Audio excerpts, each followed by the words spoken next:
Hello everyone, welcome back to another video. Critical thinking. Have you heard about this topic before? Do you know what is Bloom's taxonomy? In this video, we are going to understand how critical thinking, it's a topic in soft skills.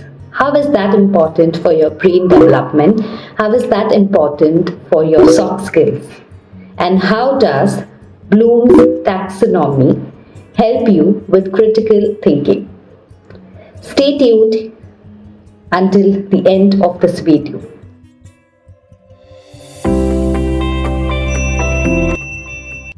I'm going to share 6 steps of critical thinking by Bloom's taxonomy.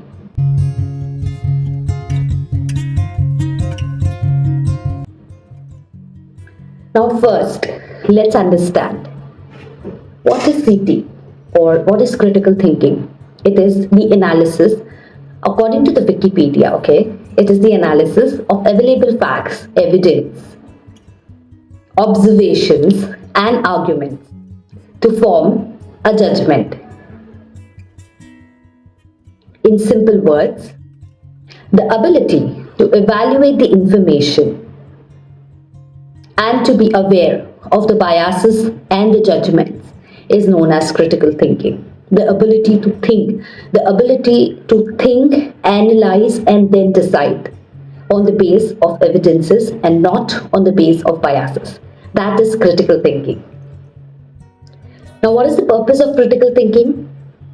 Do you know why this is important? Why is critical thinking an asset or one of the assets for your skill development? The purpose of critical thinking: to better understand the motivations and goals, and more than anything, you need to understand yourself. That is the reason for you to understand critical thinking. Critical thinking involves what? It involves logic, it involves reasoning, it involves research, it involves thinking, it involves brainstorming, it involves the process, it involves innovation, it involves conceptualization. So these parts are all related to critical thinking. A basic example of critical thinking. Now for you, or maybe for many of you, critical thinking may sound a bit technical, but I would like to share a simple example of our daily lives. A basic example would be an electrician deciding on evaluation of the fault in the material and what best could be done to fix the problem. As simple as that.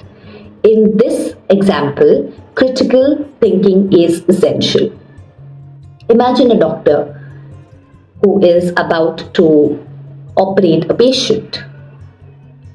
At that moment, if the doctor does not critically think what to do and how could the things be fixed for that patient, do you think he will be able to operate the patient successfully?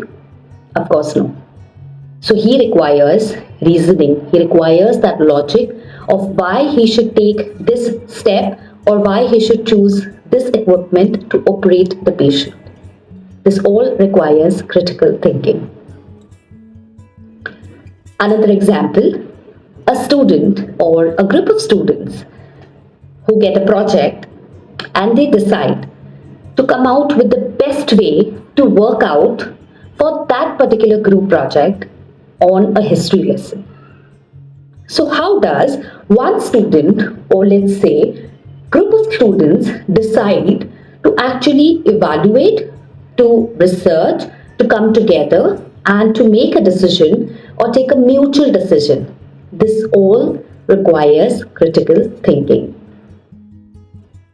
Okay, so before I proceed, if you haven't subscribed yet, please subscribe to our channel Trainophile and stay tuned till the end of this video, because towards the end I'm going to tell you how did Bloom's taxonomy come in place and how is it related, who is this Bloom, okay? So stay tuned.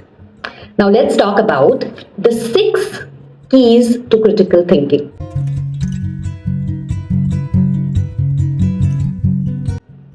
First one, So it's a process for critical thinking. The first one is remember.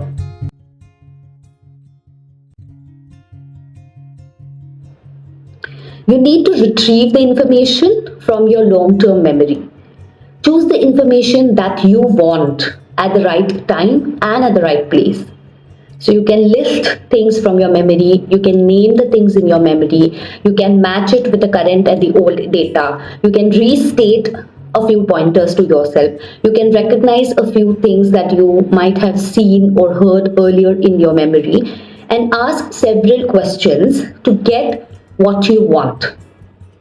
So that's step number one. Now step number two is you are going to analyze.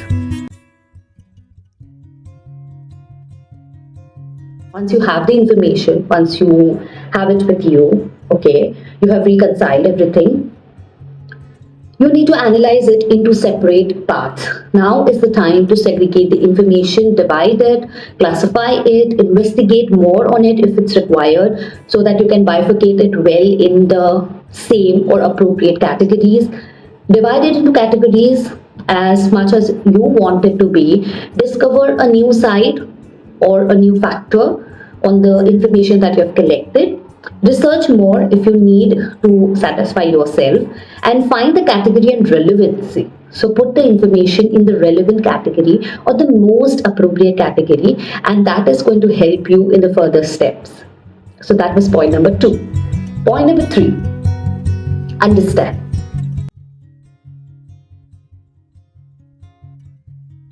Now that you have recollected the information, you remember the things, you have analyzed what you have remembered, now is the time to understand. Okay, now is the time that you sink in the information, you understand, you find a logic of why did you categorize this information in these particular categories.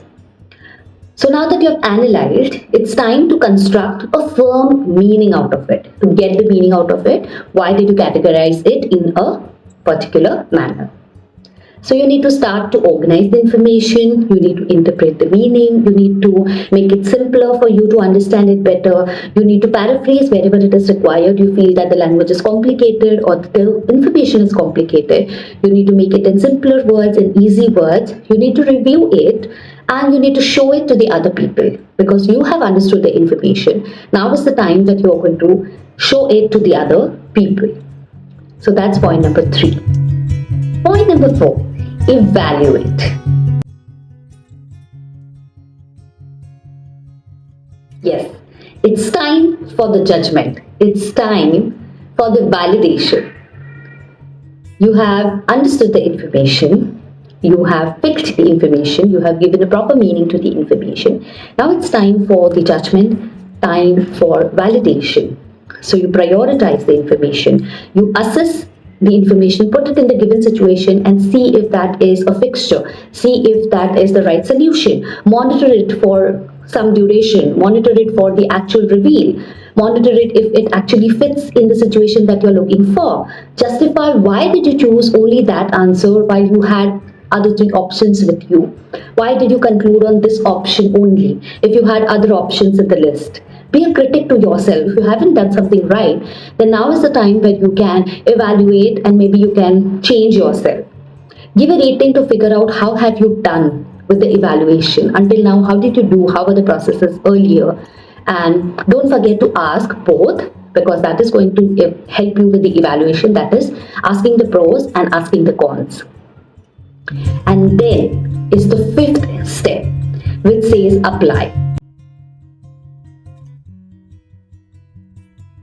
Okay, so you have tested your product, you have tested your solution, or maybe you have tested your solution on the product, okay, on a situation. Now is the time to apply it. So it's like a tada timing. So time for some action, okay. When there's application, there is of course an action, because all the time with all the 4 steps, you have been just analyzing, evaluating, remembering, collecting, all these things. Now is the time to actually apply it, and it's like a show time for you. So time for some action, implement it where exactly you want it, operate it the way you have already decided and evaluated, plan the next step if it's a sequence or an ongoing process, solve it and generate it for others. So if this is successful, if the process, the outcome is successful, others can just repeat the same thing. And that's how things work. And number 6 is, and the final one is, an alternative escape, and that is to create, or rather recreate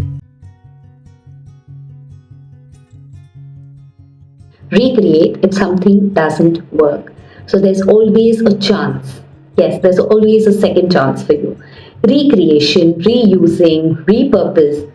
So either it is a recreation, or you're going to reuse it from the previous step, that is applying it again and again, or you're going to repurpose it on multiple platforms. So that is one of the things, that is recreation. Combine elements to form a new one. Just gather 2-3 things and then you're going to form a new one. You're going to formulate, you're going to construct, combine, improve if something went wrong earlier. So now is the time where you can make changes. You don't need to restart again from the first step, but you can actually only fix the errors or something that went wrong. Change if required. If there's a requirement for a complete change, then of course you can do it in this step. There's a scope of change, scope of adaptability. So you can adapt things, maybe a generation, maybe a software development. So you can adapt and change that and modify it as per your requirements. You can add new functions, new features, and you can give an innovation. By adding a new feature, you can innovate a new product. So that's what you can do out of the cold, of course. And create means to build or to produce a new one or the original one. So here number 6 is create, and create what actually means is either you are going to build or produce a new one or stay with the original one. That means to create. Now, as I promised earlier, I'm going to share here and give you some background on our title, that is Critical Thinking by Bloom's Taxonomy.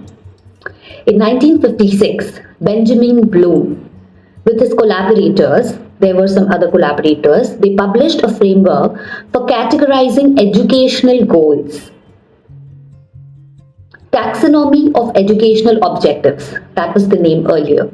The original taxonomy in 1956 had these categories, that is knowledge, comprehension, application, analysis, synthesis, and evaluation. But according to the new change in Bloom's taxonomy, we have remember, analyze, understand, evaluate, apply, and create. I hope this is useful for you, and someday you will be able to make logic in understanding critical thinking and use critical thinking in your daily life. Let me know if you want to know more about critical thinking in our upcoming videos. Thank you so much for watching this video, and see you soon.